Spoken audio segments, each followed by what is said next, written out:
사랑하는 영락교회 지체들에게 주 안에서 평화 인사를 전합니다. 오늘은 2022년 3월 29일 화요일입니다. 오늘의 묵상 본문은 출애굽기 36장 8절로 37장 29절까지의 말씀입니다. 오늘 본문 말씀 36장 8절부터의 말씀은 이렇게 시작합니다. 일하는 사람 중에 마음이 지혜로운 모든 사람이 열폭 휘장으로 성막을 지었으니 곧 가늘게 꼰 배실과 청색, 자색, 홍색 실로 그룹들을 무늬 놓아 짜서 지은 것이라. 우리 출애굽기 26장에서 나왔던 성막을 만드는 말씀이 이제 다시 나오고 있죠. 그 말씀이 36장, 37장, 38장, 39장까지 계속 반복되고 있어요. 그래서 우리가 이미 나누었던 말씀입니다. 똑같은 말씀을 한 번 더 나누고 있는 것이죠. 36장 7절까지 나왔던 말씀, 넉넉하게 남음이 있는 모든 폐물이 걷어진 다음에 앞에 주님이 주셨던 말씀이 이제 실제로 이루어지는 것입니다. 주님의 하늘에서 이루어졌던 주님의 뜻이 이제 땅에서 이루어지는 것이죠. 우리가 하늘에서 이루어진 뜻을 땅에서도 이루게 하여 주시옵소서라고 주님이 가르쳐 주시는 주의 기도문을 통해서 기도드리는 것처럼, 매일 기도하는 것처럼 그렇게 하늘에서 이미 이루어진, 말씀으로 이미 이루어진 일인 것이죠. 그 일이 주님께 순종하는 백성 가운데 그대로 이루어졌다는 것입니다. 그 의미는 하늘의 복이 땅에 임했다, 이렇게 받아들일 수 있겠죠. 하나님이 결정하시고 하나님이 말씀하시는 순간 그 역사는 이루어진 거예요. 모든 무한 차원에 계신 시공을 넘어서는 본질이 되시는 주님의 역사가 이미 성취된 것이죠. 그러나 우리가 경험하는 이 영육간에, 이 시공간에, 이 4차원의 시공간에 묶여있는 우리의 현상세계에서 주님의 본질의 뜻이 이루어지는 것, 이것이 시간이라고 하는 걸 통해 드러나고 있는 역사의 의미죠. 그래서 그것이 이루어지는데 시간이 걸리는 겁니다. 근데 그 시간은 우리에게 의미가 있고 우리에게 길고 짧은 것이지, 주님 안에서는 모든 것이 한순간, 천년이 정말 한순간 같은 거죠. 하루 같은 것이죠. 그런 것처럼 주님 안에 영적으로 성취된 사건이 이루어지는 그 일이 그대로 주님의 말씀하시는 주님의 법대로 그대로 성취되었다라는 것을 적고 있는 것입니다. 왜 이렇게까지 자세하게 똑같은 얘기를 반복적으로 적고 있을까? 우리 성경 통독하시는 분들, 우리 교인들 중에 많은 분들이 통독하고 계시잖아요. 그런데 통독하다 보면 이런 부분이 어려운 것이죠. 계속 똑같은 얘기들이, 또 그 구체적인 얘기들, 왜 이렇게까지 구체적이어야 되나? 그런데 이것이 이렇게 정확하고 구체적이고 주님의 뜻에 따라 변하지 않는, 주님과의 언약을 지키고 있는 순종의 뜻이 이 안에 담겨 있는 것입니다. 그래서 그대로 지켜야 되는 것이죠. 그것이 가지는 의미가 있는 거죠. 저는 어렸을 때 무슨 졸업식, 다 대부분 많이 그러셨을 거예요. 입학식, 이런 생일이나 특별한 날이 있으면 중국집에 가서 짜장면하고 탕수육을 먹었어요. 그 탕수육과 이제 그 짜장면의 의미가 깊은 것이죠. 왜냐하면 거기에 많은 삶의 중요한 가치와 의미가 있는 그런 날들이, 추억들, 기억들이 거기에 이제 어태치되어 있으니까. 그러니까 짜장면과 탕수육은 남다른 것입니다. 그래서 중국집에, 미국에 사니까 한국식, 중화 요리라고 그러죠. 중국 요리가 아니라 한국식 중국 요리인 거죠. 중화 요리점에 이제 가게 되면 그러면 이제 짜장면을 먹게 돼요. 근데 사실은 저는 국물을 좋아하기 때문에 짬뽕이 훨씬 더 좋은데, 뭔가 애들이 졸업하고 무슨 애들에게 기념할 만한 일이 있으면 짜장면을 먹어야 될 것 같은 거죠. 짜장면을 시키면 탕수육을 시켜야 될 것 같은 생각이 드는 겁니다. 짜장면하고 탕수육을 꼭 시켜요. 근데 왠지 그걸 먹으면 그래야 의미가 있고 그래야 기념이 된 것 같은 이제 그런 생각이 드는 거죠. 우리 삶에 있는 작은 추억 하나도 그런 의미를 가집니다. 그런데 주님과 맺은, 주님 앞에서 성전에서 제사를 드리고 주님의 임재를 만난 우리 생명의 근원을 찾는 이야기죠.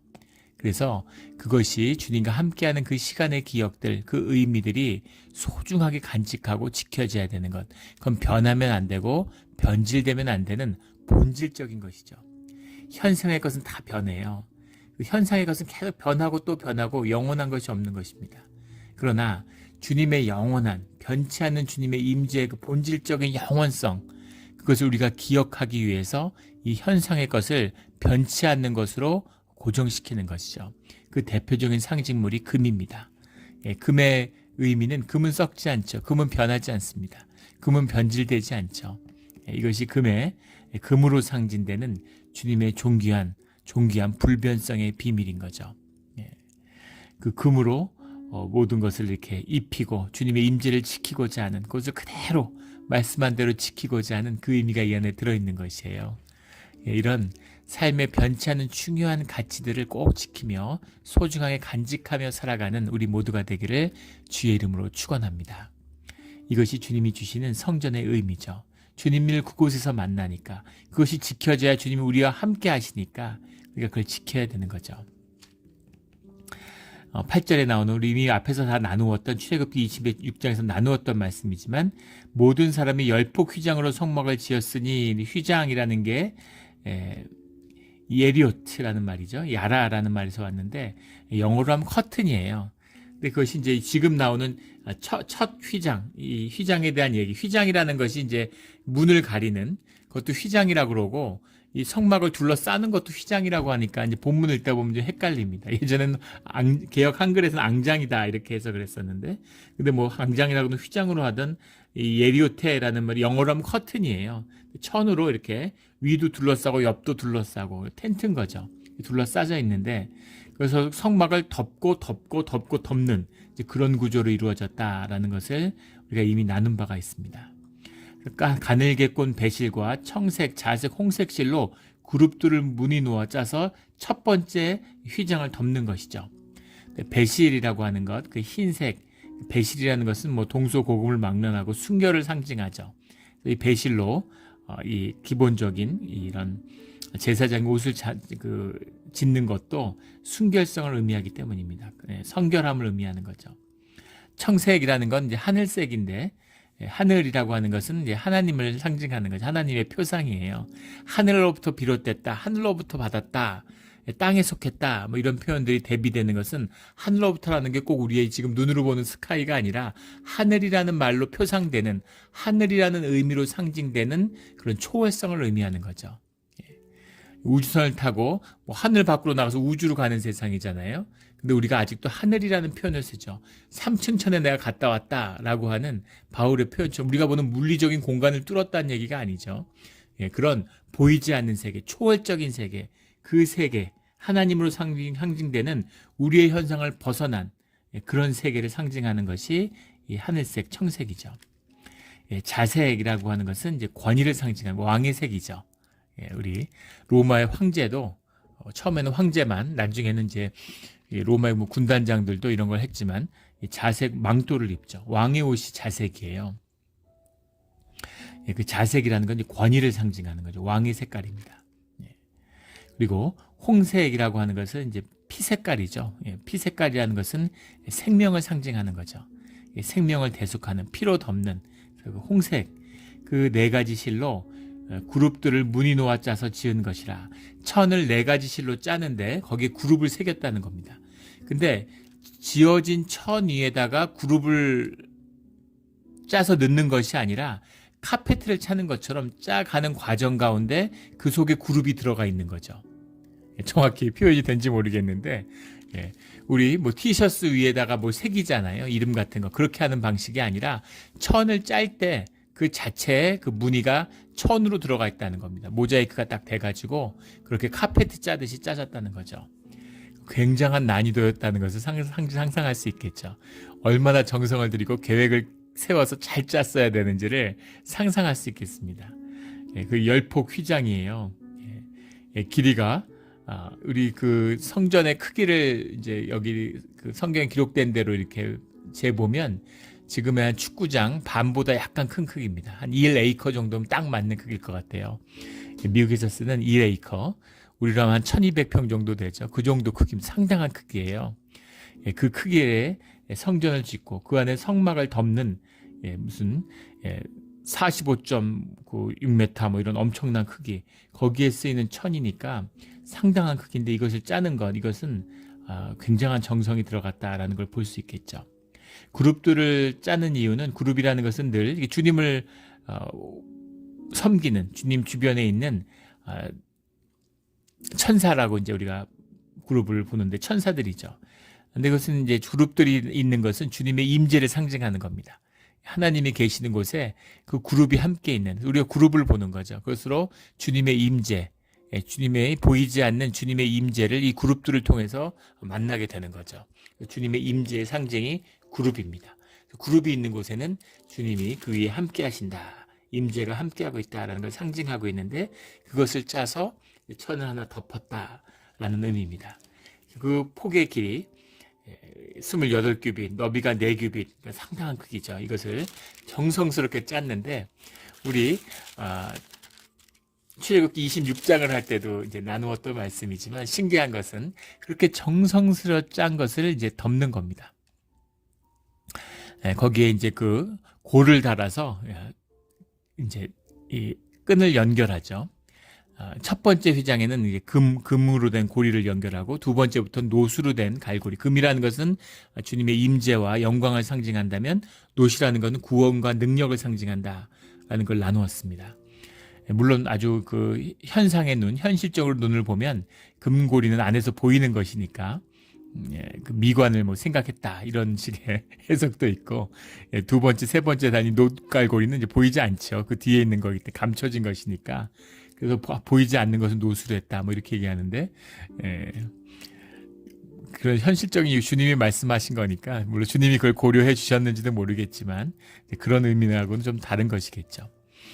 그런데 그렇게 정성스러운 사색실로 짜은 그 휘장 위에 다시 염소털의 휘장을 덮고, 그 다음에 19절에 보면 수장의 가죽을 덮고 붉게 물들인, 그 다음에 해달의 가죽으로 덮는 겁니다.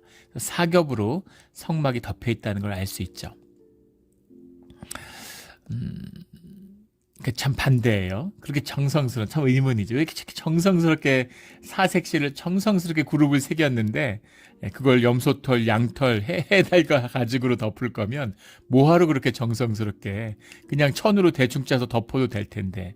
그것이 우리의 마음이고 사람들의 모습이고, 주님의 임재를 상징하는 성막은 전혀 다른 구조로 돼 있다는 겁니다. 그러니까 저는 이 말씀을 나눌 때 꼭 뇌구조하고 비슷하다 이런 말씀을 나눴어요. 가장 깊은 곳에 우리의 지성소가 되는 우리의 심령이 있고, 그것을 염소털로 덮고 있는 거죠. 염소털이라는 건 우리의 원시적인 육성, 본성이 되겠죠. 어두움입니다. 염소라는 건 저항의 상징이죠. 그런데 그 염소털로 덮고 그것의 위를, 우리의 아주 인간적인 모습, 우리의 타락한 본성, 우리의 내면의 어두움, 이런 걸 상징하는 것이 저는 염소털이라고 봅니다. 그것을 붉게 물들인 순양의 가죽, 순양이라는 것은 대속의 양이고, 붉게 물들인 순양은 희생의 상징이고 죄의 대속이죠. 주님의 은혜입니다. 그걸로 그걸 덮는 거죠. 은혜로 덮는 것입니다. 대속의 은혜로 그것을 덮고, 그 위에 해달의 가죽이라고 하는, 해달의 가죽이라고 하면 말 그대로 가죽이죠. 이제 그 배습 효과가 있었을 것이다 뭐 이렇게도 얘기하는데, 가죽으로 이렇게 덮는 것입니다. 우리의 의식 세계 같이, 우리의 전두엽이 뇌를 이렇게 탁 덮고 있는 것처럼, 그 뇌 구조 위에 제일 얹혀져 있는 해달의 가죽으로 지키는 거죠. 그래서 사색 양털, 염소, 수장, 붉게 물든 수장의 위에 이렇게 해달의 가죽을 덮어서, 겉으로 보면 해달의 가죽이 볼품이 없잖아요. 물론 튼튼하고 이런 그 습기를 막는 그런 효과는 있었겠지만, 얼룩덜룩하고 볼품이 없는데 왜 이런 걸로 성막을 덮었을까? 반대로 해야 될 것 같은데, 안 보이는 게 해달이고 밖에 있는 게 번쩍번쩍 멋있는, 알록달록 멋있게 새겨진 그 천을 밖에 덮어야 될 것 같은데, 중요한 본질은 사람들을 향해서, 사람들이 보라고 만든 것이 아니라 주님을 향하고 있다는 겁니다. 그래서 보이진 않지만, 사람의 눈에는 보이지 않고 성전 밖에선 보이지 않지만, 주님을 향해서 주님이 보시는 가장 안에 주님과 접해 있는 그런 그룹이 새겨진 천이 주님을 덮고 있는 거죠. 이것은 또 주님의 임재를 상징합니다. 주님이 우리 가운데 오시면 우리가 다 죽어요. 같이 주님 안에, 주님의 거룩함 안에, 영광 앞에 죽을 수밖에 없는 처지죠. 죄가 머물 수가 없으니까. 그런데 주님이 우리와 머물기 위해서, 우리 가운데 함께하기 위해서, 그래서 주님의 임재를 한번 싸고, 그 위에 염소토를 싸고, 붉게 물들인 양의 털을 싸고 그리고 그 위에 해달 가죽을 덮어서 그곳으로 우리를 지키고 보호해 주신다는 겁니다. 주님 앞에 나오는 우리를 보호하고 지키기 위해서 주님이 우리와 함께하고 계시는 거죠. 생명력의 근원이에요. 우리가 살고 사람들이 복을 누리는 복의 문이 열리는 그 모든 근원이 이 주님의 임재와 성막 가운데 있습니다. 그것을 베풀어 주시기 위해서 좋은 비유는 아니지만 핵발전소에 어마어마한 상상할 수 없는 어마어마한 에너지가 있잖아요. 근데 그 에너지가 방사선을 품고 있죠. 그래서 방사선에 노출되면 다 죽습니다. 근데 그 에너지는 써야 되는데 방사선 때문에 그 에너지에 접근할 수가 없는 거죠. 그래서 그것을 철근 콘크리트로 막 콘크리트로 어마어마하게 덮잖아요. 그걸 2중, 3중으로 막 덮어가지고 그걸 또 철로 된 문으로 덮고 이렇게 해서 그 방사선을 막고 그 에너지를 이용하는 거죠. 뭐 좋은 비유라고 생각 안 하는데 그것과 흡사한 것입니다. 그것처럼 그 주님의 생명의 능력이 우리와 함께하는 은혜를 누리고 그리고 주님 앞에 나가서 죽지 않도록 우리의 생명을 지켜주시는 것, 이 의미가 바로 그 사색실로 쓴 천과 양의 가죽, 염소의 가죽, 순양의 가죽, 해달의 가죽으로 덮는 이 은혜인 거죠. 주님이 함께 하시는 깊은 뜻이 있습니다. 20절부터 38절까지는 휘장의 막을 세우고 그 가리개, 성막의 가리개를 덮는 그 이야기죠. 보면 은받침들이 각 널판마다 밑에 2개씩 세워져서 굉장히 견고하게 세워진 것을 알 수 있습니다. 근데 재밌는 것은 이렇게 정성스럽게 성막을 짓고 이렇게 청성스럽게 금으로 싸서 온갖 것으로 이렇게 꾸몄는데 그렇게 쌓았지만 바닥은 흙바닥이었다는 거예요. 바닥을 덮지는 않고 바닥을 가리지 않았다는 겁니다. 그리고 나중에 보면 우리 이미 나눈 말씀이고 39장에 또 나오는 말씀이지만 이 제사장의 옷, 그렇게 옷을 4겹 5겹으로 정성스럽게 싸서 입었는데 발은 맨발이라는 겁니다. 이 의미가 그냥 허례허식이나 종교의 거짓으로, 종교는 본질이 없으니까 종교의 본질은 거짓이죠. 그러니까 종교는 점점 성스러워지고 점점 멋있게 꾸며요. 예배 인도자가 입은 옷을 보면 그 예배의 진실함을 알 수 있습니다. 세상에 없는 비단옷 같은 것으로 싸고 엄청나게 뭘 꾸미고, 불교도 마찬가지죠. 그 법복으로 입는 옷들, 그런 옷들이 사실은 그 탁발을 하기 위한 가난함, 그런 청빈의 상징이잖아요. 표상인데 종교화되고 그 타락하니까 종교는 거짓이고 본질이 없으니까 타락할 수밖에 없습니다. 변질되는 거죠. 시간이 지나면 타락하니까 지금은 그게 몇백만 원씩 하는, 몇천만 원씩 하는 그런 고급 비단으로 짠 그런 옷 같은 것을 입게 되는 거죠. 그런 그런 옷들, 가톨릭의 교황이나 교황이 옷을 왜 그렇게 입어요?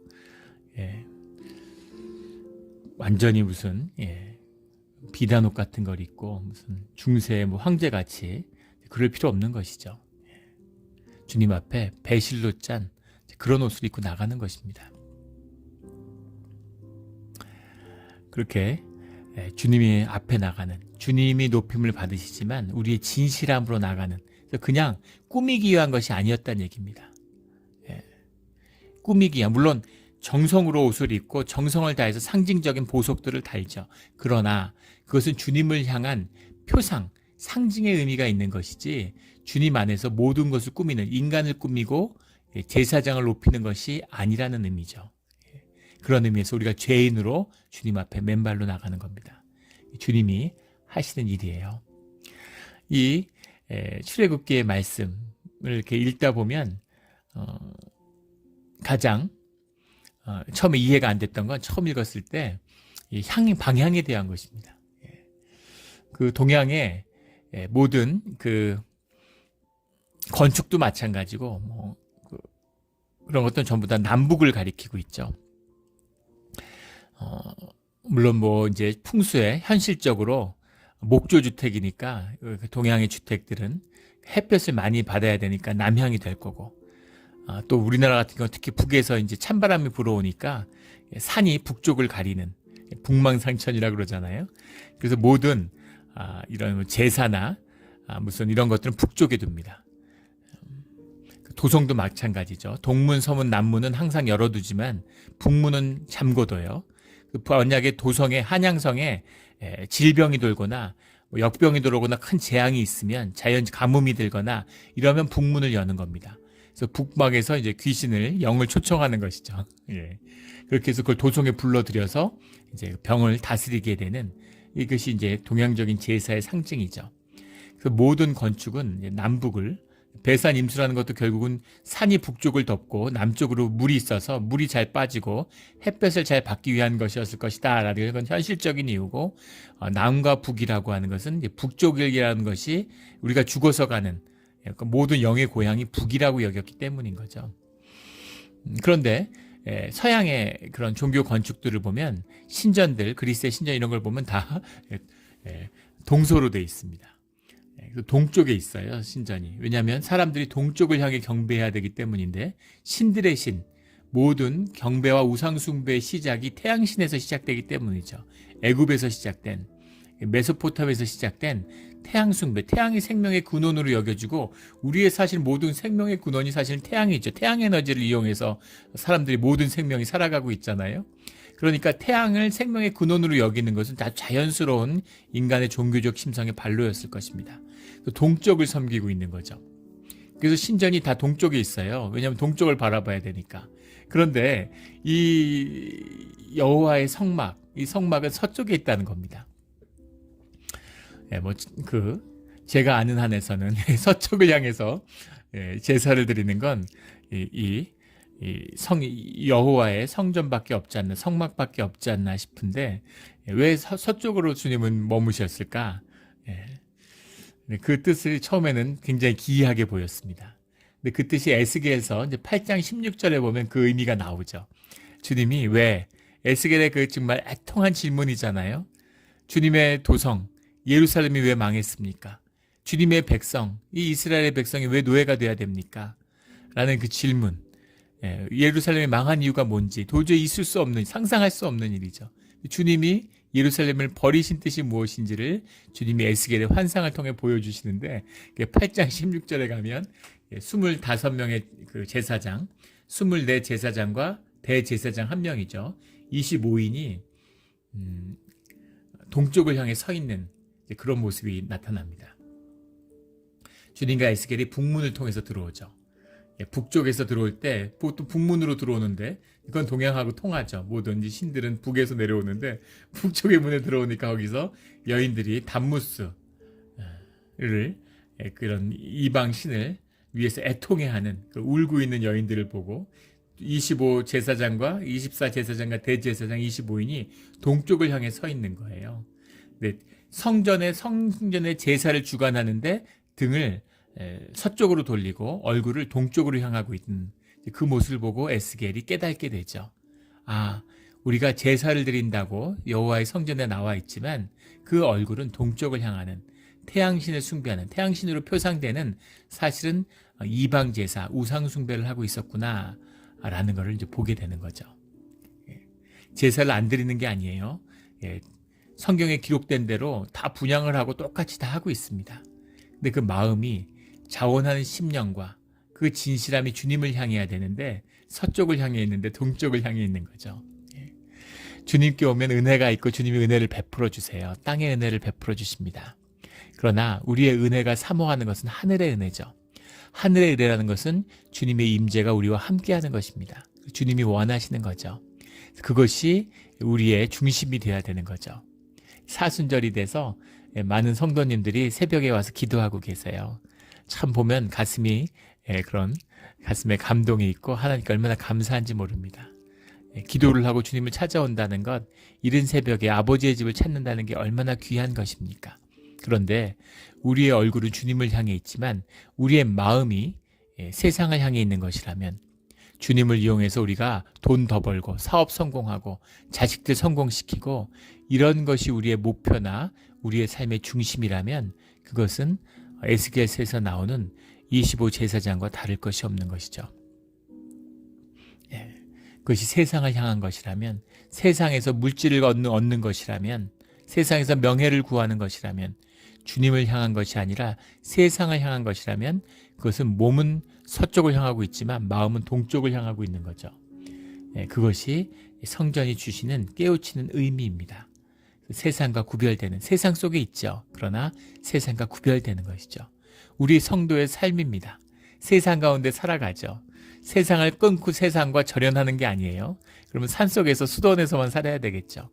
주님이 우리를 공중의 권세 잡은 세상 가운데, 악한 세상 가운데 우리를 보내셨다는 겁니다. 주님이 어디 세상에 좋은 땅 만들어가지고 사람 안 사는 땅으로 가가지고 좋은 땅에, 사람 아예 없는 어디 그런 땅으로 좀 인도해 주시지. 그때 사람이 어디에 안 살았는지 모르겠지만 무슨 어디 중남미 같은데 얼마나 좋습니까, 환경이. 그런 데로 좀 인도해 주시지 왜 팔레스타인으로 인도해 주시면서 그것을 가나안 복지라 그러고 40년 동안 광야를 돌고서 가나안 땅에 들어가서 그 7족속 강성한 족속들과 싸우게 만드셨을까? 가나안 땅이 타고난 좋은 땅이 아니라 주님이 주신 땅이고 주님이 함께 하시기 때문에, 광야에서 주님과 함께하는 비밀이 풀어졌기 때문에 그것이 가나안의 복지, 주님이 주신 땅이 되는 것입니다. 땅에 있는 것이 아니라 주님께 있는 것이죠. 주님이 함께 하시는 땅이에요. 우리 지난주에 나누었던 찬송, 주님이 계시면, 예수님이 계시면 그 어디나 하늘나라라는 우리 찬송의 가사처럼 주님이 함께 하시기 때문에 복지의 땅이고 주님이 함께 하시는 비밀을 깨달아가는 것이 이 성전의 비밀이죠. 이 비밀을 알았기 때문에 퓨리탄들, 신앙의 자유를 찾아서 얼어붙은 동토의 땅, 이 북미 대륙을 찾아왔던 우리의 믿음의 조상들은 제일 처음에 모든 타운의 중심에 먼저 교회를 세웠던 거죠. 마치 광야에서 유대인들이 가장 먼저 성막을 짓는 것처럼 가장 먼저 교회를 짓고, 그리고 교회 앞에 광장을 짓고, 그리고 그 옆에 사람들이 모여 사는, 그것이 생명력이 열리고 생명의 근원이 열려서 풍요와 주님의 복을 누리며 살아가는 길이라는 것을 알았기 때문입니다. 이 비밀이 잊혀지고 있는 거죠. 경제가 깔아앉고 있어요. 세상이 난립니다. 물가가 치솟고 세상이 삐걱삐걱 되는 거죠. 그걸 어떻게 바로잡으려고 공포에 떨고 있죠. 세상이 뭐 망할 수도 있고 또 한번 넘어갈 수도 있겠죠. 본질은 변하지 않습니다. 잘 살고 사람들이 풍요롭게 누릴 수 있는 비밀은 주님의 임재 가운데 있는 거죠. 그걸 잃어버리면 미국은 아무것도 아닙니다. 미국이 뭐가 있어요? 세상에 찌질이들이 모인 나라고. 100년 전만 해도 미국이 뭐가 있었어요? 근데 그 미국이 세상을 지배하는, 세계 GDP의 거의 4분의 1을 차지하는, 한때는 뭐 절반을 차지했죠. 그 강성함과 번영함의 비밀의 그 중심에는 주님의 생명력이 있는 것이죠. 대한민국도 마찬가지입니다. 세계 최빈국이잖아요. 믿어지지 않는지. 반세기 전에는 미얀마, 필리핀에서 경제 원조를 받았어요. 에티오피아의 원조를 받았습니다. 상상이 되세요? 지금은 한국이 미얀마, 필리핀을 도와주죠. 이런 역사적인 역전은 진짜 보기 힘들 거예요. 세계 최빈국이었는데 세계의 부국이 됐습니다. 이 비밀이 무엇인지를 모르는 거죠. 지금 성장률이 깔아앉고 땅은 좁고 자원도 없고 사람은 넘쳐나는 땅에서 극한적인 경쟁을 하고 사람들이 너무 힘드니까 헬조선이라고 그러잖아요. 잘 살게 되는데 점점 힘들어지는 거죠. 성장률이, 잠재 성장률이 떨어지니까 백약이 무효예요. 뭐 청년 실업을 해결했다고 몸부림치는데 점점 더 힘들어지죠. 그 모든 것을 풀었던 것이 부흥의 세대에 함께했던 주님의 은혜라는 것을 잊었기 때문입니다. 이 보이지 않는 성전을 다시 세우는 이 일이 이루어져야 돼요. 보이는 것을 허물어뜨리고 보이지 않는 성전을 다시 세우는 일이 있어야 우리 가운데 주님의 생명의 문, 축복의 문이 열리는 것이죠. 이 문이 열리는 우리 삶의 자리가 되기를 주의 이름으로 축원합니다. 우리 37장 1절에 보면 조각목으로 궤를 만들었고 언약궤를 만드는 이 성막의 가장 중심에 언약궤가 있잖아요. 2절에 순금으로 안팎을 싸고, 그래서 조각목을 왜 순금으로 쌌을까? 조각목이라고 하는 것, 주님 앞을, 주님을 담는 그릇이죠. 이 우리잖아요. 우리의 삶이잖아요. 우리의 삶이라는 것, 우리의 육신이라고 하는 건 조각목과 같은 것이죠. 예. 근데 그것을 주님의 영광으로 쌓는 겁니다. 순금으로 쌓는 거죠. 그래서 주님의 임재가 머물 수 있는 자리가 되는 거예요. 조각목 가운데 계실 수 없죠. 그리고 우리가 순금이 될 수 없습니다. 그러나 우리의 육신을 순금으로 덮는 거죠.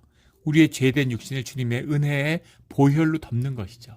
그래서 주님이 우리와 함께 머무실 수 있는 겁니다. 내가 잘나고 내가 뭐 멋있고 뭘 꾸며서 썩는 무덤과 같은 곳에 회칠했다고 해서 거기에 주님이 임하지 않으세요. 오직 주님의 보혈이 임해서 우리의 죄를 사해 주시는 자리에 주님이 함께 하시는 겁니다. 이것이 조각목을 금으로 쌓는 비밀이죠. 또 혹자는 금이 너무 많이 드니까 그래서 다 금으로 할 수 없고 조각목을 해서 금으로 쌓았을 것이다. 순금은 연하니까, 연성이니까 단단하지 않기 때문에 단단하게 하기 위해서 그 조각목에다 금을 쌌을 것이다. 이런 실리적인 이유를 얘기하는데 뭐 그럴 수도 그런 부분이 있을 수 있겠죠. 그러나 거기에 숨겨 있는 깊은 뜻이 있다라는 것을 봐야 되는 거죠.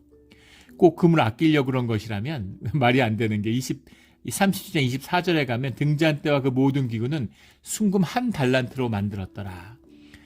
그 등잔대를 만드는, 그리고 거기는 뭐 불집게 무슨 그릇 이런 거 그런 것까지 전부 다 금으로 만들었어요.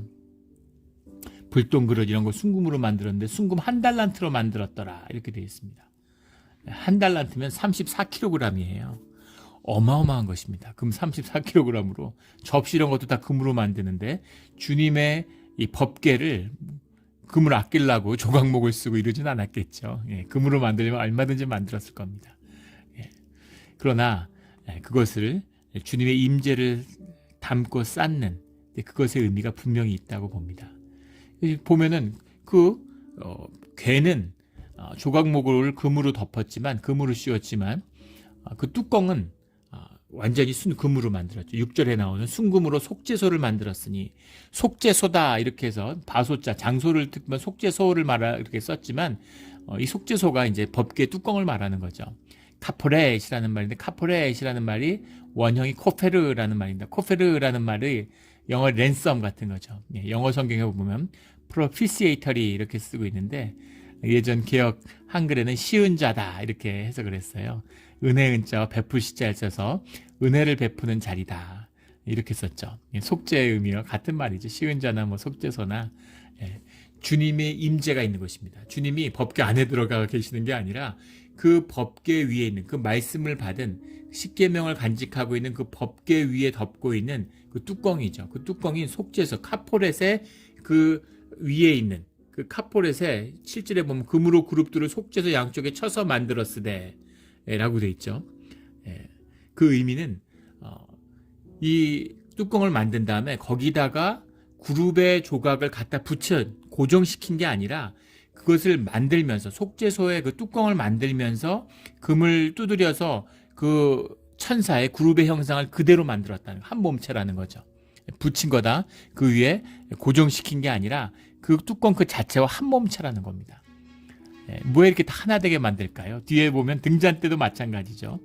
살구꽃 형상의 잔셋과 꽃받침과 꽃이 있고라고 하는데 메슈카딤이라는 말인데 살구꽃 형상의라는 게 샤케드라는 말에서 왔죠.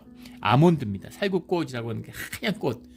살구꽃은 뭐 우리 99번 타고 내려가다 보면 봄에 정말 말로 형용할 수 없는 장관을 보게 되죠. 좌우로 지평선까지 천지가 전부 다 살구꽃으로 하얗게. 저는 그 처음에 벚꽃인 줄 알았어요. 근데 그게 이제 살구꽃, 아몬드 트리 꽃이더라고요. 그게 뭐 정말 장관입니다.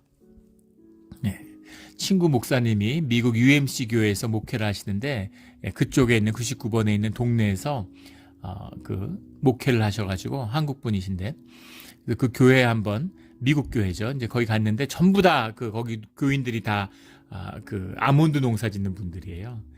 그래서 그 아몬드 밭을 구경을 갔는데 정말 그 봄이 되면 그 꽃처럼 눈처럼 막 날리는 겁니다. 천지가 다 눈꽃으로 완전히 덮이는 정말 뭐라 말할 수 없는 한 번은 구경 갈 만하다고 생각을 해요. 그 꽃이 바로 살구꽃이죠. 우리가 말하는 아몬드 트리입니다. 그 꽃인데 그것을 형상을 하는데 이것 역시도 이 6개, 7개 촛대잖아요. 예, 하나님의 완전한 임재를 상징하는 6 플러스 1인 7이죠. 그 7개를 만드는데 가장 본체 하나가 있고 6개가 3개, 3개씩 좌우에 나와 있다는 겁니다. 근데 그걸 갖다 붙인 게 아니라 한 몸체에서 두드려서 만든 거예요. 그래서 이 등잔 때야말로 이런 세공술에, 세금술에 아주 그 정수다 이렇게 얘기를 하죠. 얼마나 이게 고도로 힘든 굉장한 세공술이었을지를 이제 상상할 수 있게 됩니다.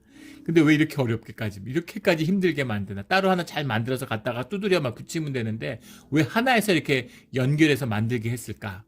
이것은 생명의 연합, 주님 안에서 모든 것이 하나된 하나됨이라고 하는 것, 단절이라는 것이 악이죠. 하나됨의 복원이 주님의 임재의 상징입니다. 그래서 하나로 만드는 거죠. 그 하나로 만들어진 그 순금의 그룹이 날개로 그 뚜껑 위를 덮고 있는 겁니다. 그 사이에 주님이 임재하시는 것, 영이신 주님이 그곳에 머무신다라는 겁니다. 어떻게 머무는지는 우리가 상상할 수 없죠.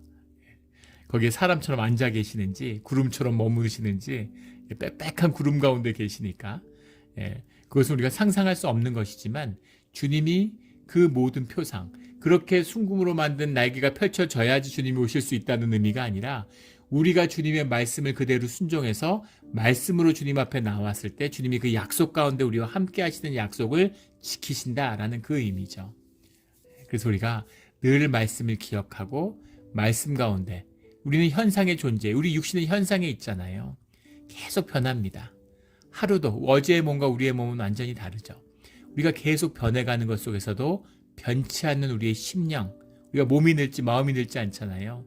그 변치 않는 마음을 주님을 향해서 주님과 함께하는 그 만남, 그 임재와 속에 머무는 그 표상이 이 모든 성전의 기기와 성물의 비밀인 것이죠. 이렇게 닻을 딱 달아놔도 현상세계에 그래도 마음을 지키지 못해요. 이것이 다 없으면 우리의 마음이 어떻게 지켜지겠습니까?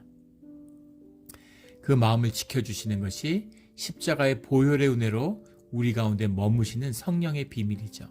우리의 몸이, 우리의 공동체가, 우리의 가족이 교회가 되고 성전이 되었기 때문이에요. 그래서 우리의 마음을 주님 앞에 드릴 때, 우리의 삶을 주님 앞에 내어드릴 때 주님과 동행하는 우리의 삶이 오늘 함께하고 있는 것이죠. 주님의 임재가 어떻게 우리 가운데 함께하고 있는가 하는 그 성전의 의미는 집대나 출애굽의 이 성막이나 오늘날 우리의 삶과 우리의 심령과 통하고 있는 것이죠. 보이지 않는 성전을 세움으로 주님의 임재가 떠나지 않는 우리의 믿음의 자리, 오늘 하루의 삶이 되기를 주의 이름으로 축원합니다. 아멘. 함께 기도드리겠습니다. 하나님 아버지 감사합니다. 이 말씀을 읽는 것이 쉽지 않았습니다. 계속 반복되고 똑같은 이야기, 이게 왜 그렇게 중요한 것인지, 그러나 이것을 하나하나 주님이 시켜주시는, 마치 어린아이를 인도해 주시는 그 엄마의 손길처럼 하나하나를 똑같이 왜 지켜야 하는지 이해할 수 있을 때까지 우리가 그것을 지켜서 깨닫게 하시는, 우리의 삶의 하나하나 작은 것까지 보살피시는 주님의 은혜를 느낍니다. 주님 감사합니다.